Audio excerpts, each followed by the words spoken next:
ताई, हे सगळं खूप सुंदर सुरू असताना अ, मी जसं सुरुवातीलाही म्हटलं, की वर्षा दांगळे ब्रँड होत असताना हं, आयुष्यात असा एक टप्पा आला, जेव्हा एका क्षणात अशी एका घटनेने सगळं थांबवलं हं. आणि पुन्हा शून्यात जाऊ की काय अशी स्थिती निर्माण केली. पण त्यातूनही तुम्ही फिनिक्स पक्ष्यासारखी भरारी घेतली. अर्थात मी तुमच्या त्या अपघाताबद्दल बोलतेय. खऱ्या अर्थानं सगळ्या चाहत्यांचा कुठे ना कुठेतरी काळजाचा ठोका चुकलेला, की नेमकं वर्षाताईंना झालेलं काय? कसं काय नेमकं घडलं ताई त्या काळात? नाही तो कार ॲक्सिडेंट होता तो. आम्ही आमचं हो, मित्र आम्ही 4 जण हो.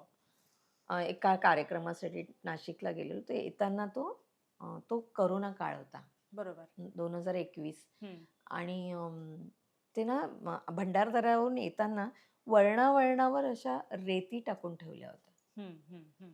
रेती अशासाठी की वळलं, की गाडी हं. जर स्लिप झाली, खाली पडली, जरा म्हणजे ब्रिजवरून खाली हो, पडली समजा, हो, हो. तर माणसं बेशुद्ध होतात. मग त्यांना लुटायचं. हां. असा सेम ॲक्सिडेंट एक ओके. आठवडा आधी आमच्या त्याच सेम ह्याच्यावर झालेला. बरं, हे नंतर आम्हाला कळलं. बरं. म्हणजे ॲक्सिडेंट झाल्यानंतर पहिले 1 महिना आम्हाला काहीच नाही कळलं. आम्हाला वाटलं आमचा ॲक्सिडेंट झाला. मी तर बेडरिडन होते हो. पूर्ण.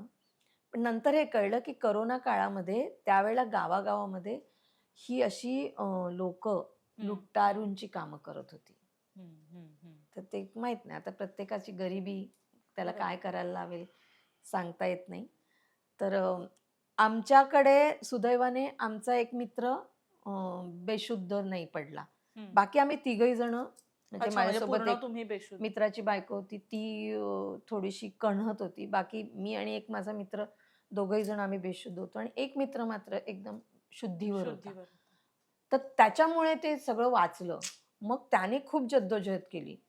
खूप जद्दोजहद म्हणजे तो नंतर सांगतो ना, कोणीच रस्त्यावर थांबायला तयार नाही. अंधार पडला होता आणि हं. भंडारदऱ्याचे तो सगळा बरोबर. डोंगराळ भाग. हो.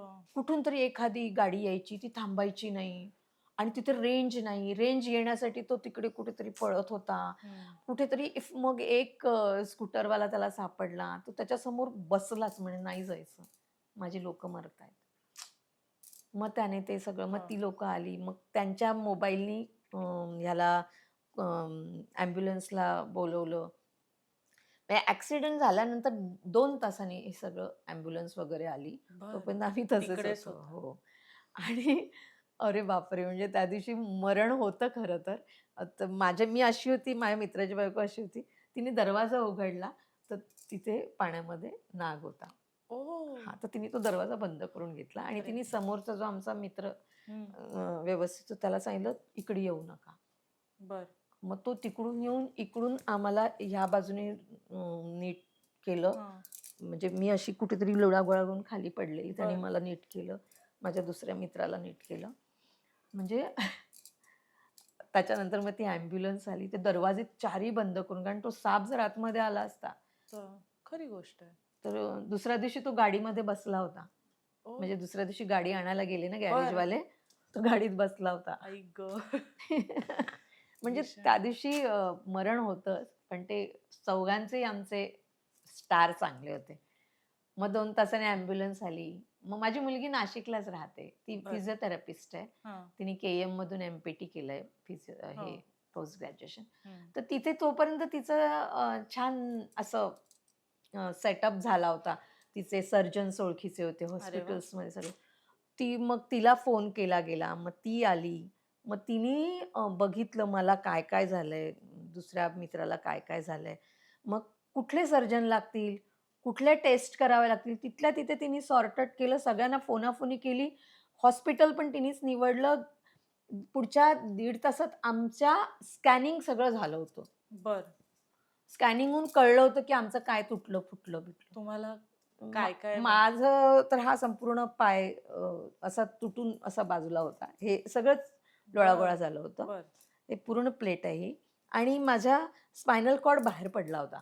ह्याच्या मणक्याच्या बाहेर पडला होता. तर बरं. तो बरोबर घालून मग 2 मणके नेऊन तिथे स्क्रू लावून आता मूर्ती तयार झालेली आहे. बापरे!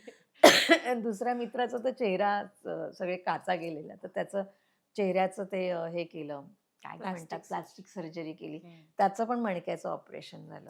तसे त्याची 2 ऑपरेशन, माझी 2 ऑपरेशन्स आणि मैत्रीण होती तिचे ह्याच्या बरगड्यांचे ऑपरेशन्स असं झालं.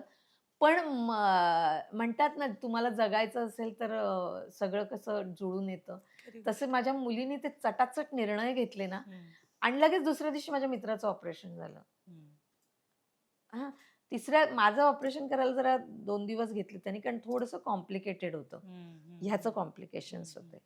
मग आणि ॲट अ टाईम माझे 2 ऑपरेशन करायचे होते कारण मला 2 वेळा ते ॲनेस्थेशिया झेपला नसता. बर. तर ॲट अ टाईम माझं मग 3ऱ्या का 4थ्या दिवशी माझं ऑपरेशन झालं. ह्याचं आणि ह्याचं. असं ते सगळं हे झालं आणि मग त्याच्यानंतर 3 महिने मी बेड रिडन होती. मग तिने फिजिओथेरपी करून माझं हे सगळं मोबाईल मी हलू फिरू लागली. झालं मी 6 महिन्यात उभी राहिले.